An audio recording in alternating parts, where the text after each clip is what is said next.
თედო აბრამოვი უკვე მეორე სინდისის პატიმარია, რომელსაც ნარკოდანაშაული ვერ დაუმტკიცეს. 22 წლის აქტივისტის სასამართლოს დარბაზიდან გათავისუფლებამ დაადასტურა, რომ ის 8 თვე ციხეში უსამართლოდ იჯდა.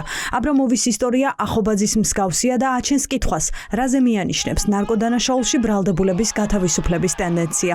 თუმცა ვიდრე ოცნების ტაქტიკა უკეთ გამოჩნდება, ჩანს ირიბი აღიარება, რომ ახალგაზრდებს დასაკავებლად ნარკოტიკს უდებდნენ. ყველა სრუმოწმე უნდა დაისაჯოს, ყველა ის პირი, ვინც იყო ჩართული ამ ადამიანების უკანონო პატიმრობაში, უნდა იქნას იდენტიფიცირებული და დასჯილი საქართველოს კანონის სრული სიმკაცრით. ეს არის კიდევ ერთი ძალიან კარგი დასტური იმისა, რომ რასაც ჩვენ ყველანი ვამბობდით მთელი ამ თვეების განმავლობაში, რომ ეს ადამიანები არიან პოლიტპატიმრები, რომ ისინი იდევნებიან სრულ მოწმეების გამოყენებით, ფაბრიცირებული შეთითხნილი საქმეებით, ეს ყოფილი დღეს დადასტურდა. თედო აბრამოვი პოლიციამ საკუთარი სახლიდან გამოსვლისას დააკავა. ის საპროტესტო აქციაზე მიდიოდა. გამოძიება ამტკიცებდა, რომ მისი ქურთუკიდან ნარკოტიკი ამოიღეს. აბრამოვის და ყველა სხვა დანარჩენი სინდისის პატიმრის საქმე რომ პოლიტიკურია, ეს ქართული ოცნების ლიდერების განცხადებებიდანაც მარტივად იკითხებოდა. ირაკლი კობახიძეს არაერთხელ უსაუბრია დაკავებულების ბრალეულობაზე, დაკავების მოტივებზე და ისიც კითხვა, რომ პატიმრობაში დატოვებდნენ ყველას, ვის შესახებაც მტკიცებულებად ვიდეო მასალა არსებობდა. ამიტომ ოპოზიციისთვის პოლიტიკურია ახალგაზრდების დაკავებაც და მათი გათავისუფლებაც. ეს უკანასკნელი კი უკან დახევას ნიშნავს. თავიდან მომდე სასამართლო სისტემა არის სანქცირებული და გადაწყვეტილებებს იღებს პოლიტიკური მიზანშეწონილობიდან გამომდინარე. აქ უბრალოდ რეჟიმმა მათ შორის დაინახა საფრთხე იმასთან დაკავშირებით, რომ პროტესტი, რომელიც ახლა არის უპრეცედენტო საქართველოს ისტორიაში და რომელიც მზარდია, ხო ხედავთ უკვე ზაფხულის ხელდღებშიც კი ბევრად მეტი ადამიანი იყო გამოსულ და ეს მუხტი, რომელიც გადამდებია სიამბლეში, ამანაც იმუშავა და ამანაც იმოქმედა. როგორც ჩანს, სასამართლო კლანსაც აქვს თავისი მოთხოვნა, რომ რაც შეიძლება მსუბუქი სანქციები დააწესებინოს ირაკლი კობახიძემ, რომელიც წარმოგვიდგა გენერალური პროკურორის როლში.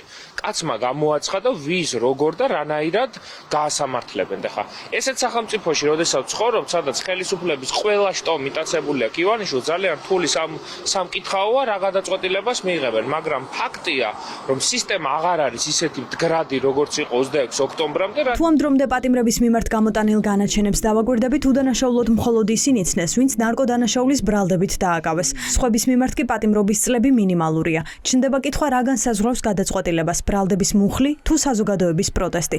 ექსპერტებს მიაჩნიათ, რომ ქართული ოცნება მოქმედებს მხოლოდ საკუთარი ამომრჩევლის განწყობის შესაბამისად და აქ მდგომარეობა არც ისე სახარბიელოა. სოციალური კვლევისა და ანალიზის ინსტიტუტის ბოლო კვლევით პატიმრების გათავისუფლების მომხრეები ოცნების ამომრჩევლებშიც მრავლად არიან. სისტემამ რაღაცნაირად გადაწყვიტა უკან დახევასა. ეხლა ეს არ ნიშნავს, რომ რაღაცა ნებდება და განზრახვაზე ხელი აიღო ან რეჟიმის არსი იცვლება, ამით არ იცვლება არაფერი, მაგრამ მანევრებს მიმართავს. ხა რა მანევრებია კერძოდ ეს და რას ნიშნავს? ნიშნავს იმას, რომ როგორც მათივე კვლევები ადასტურებს, თვითონ ოცნების კვლევები და მისი მომხრეებიც კი საკმაოდ უარყოფით და დაღიქვამენ ამ სინდისის პატიმრების საქმეებს. ისინი ცდილობენ აჩვენონ, რომ არიან უფრო ჰუმანურები. ქართულ ოცნებას არ სურს აღიაროს, რომ გათავისუფლებულები უდანაშაულოები არიან. ივანიშვილის პარტიის ლიდერები თავიდანვე თავს იმით იმართლებდნენ, რომ მათი დანაშაულის დამამტკიცებელი ვიდეო კადრები არ არსებობდა. მაგალითად, კობახიძემ ასე გაამართლა გიორგი ახობაძის გათავისუფლება ერთი კვირის წინ. მტკიცებულებების არარსებობაზე საუბრობდნენ ოცნებაში დღესაც. სასამართლოს მიაჩნია, რომ არ არის საკმარისი მტკიცებულება. ამაზე აგება სპეკულაციის არის არათუ სამარცხვინო. არამედ არის სწორედ ის შინაარსის მანიფესტაცია, მავნებლობა, რომელიც გააჩნია ჩვენს უსამშობლო ექსტრემისტებს. ანუ ოჯახის წევრებიც ეთანხმებიან გადაწყვეტილებას, თქვენც ეთანხმებით გადაწყვეტილებას, შესაბამისად ეთანხმებით ქართული სასამართლოს მიერ მიღებულ გადაწყვეტილებას. მიხარია, მადლობა. რაბედიელიც სხვა დაკავებულებს და როგორი მოქმედებს სისტემა დანარჩენი პატიმრების მიმართ. ეს ბევრის აზრით ისევ ქართული ოცნების გადასაწყვეტია. განაჩენს კიდევ ათეულობით დაკავებული ელოდება.